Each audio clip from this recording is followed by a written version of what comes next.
बहुत समय पहले की बात है। एक समृद्ध और सुंदर राज्य था आर्यावर्त। उस राज्य के राजा थे राजा आदित्य वर्मन, जो अपनी बुद्धिमत्ता, न्यायप्रियता और साहस के लिए प्रसिद्ध थे। उनकी रानी थी रानी सौम्या, जिनका हृदय करुणा से भरा था और जिनकी मुस्कान से पूरे महल में उजाला फैल जाता था।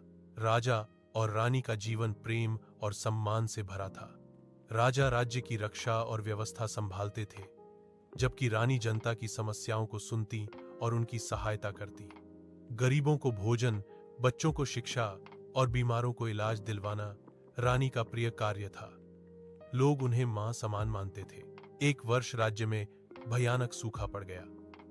खेत सूख गए, नदियां सिकुड़ गईं और जनता दुखी हो गई। दरबारियों ने कर बढ़ाने की सलाह दी, लेकिन रानी सौम्या ने राजा से कहा, प्रजा दुख में है, ऐसे में उन पर बोझ डालना न्याय नहीं। राजा ने रानी की बात मानी और राजकोष खोलकर जनता की सहायता की।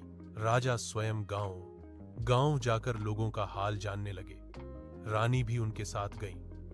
उन्होंने अनाज भंडार खुलवाए, तालाब खुदवाए और किसानों को बीज बांटे। राजा और रानी की मेहनत रंग लाई। कुछ ही समय में वर्षा हुई, खेत फिर से हरे भरे हो गए और राज्य में खुशहाली लौट आई। जनता ने राजा रानी की जय जयकार की। राजा ने दरबार में कहा, सच्चा राजा वही है जो अपनी प्रजा को परिवार समझे। रानी मुस्कुराई और बोली, और सच्चा राज्य वही है जहां प्रेम और न्याय साथ साथ चले।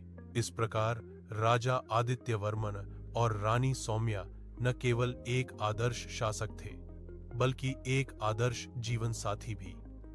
उनकी कहानी आज भी लोगों को सिखाती है कि शक्ति से नहीं, बल्कि प्रेम और सेवा से दिल जीते जाते हैं।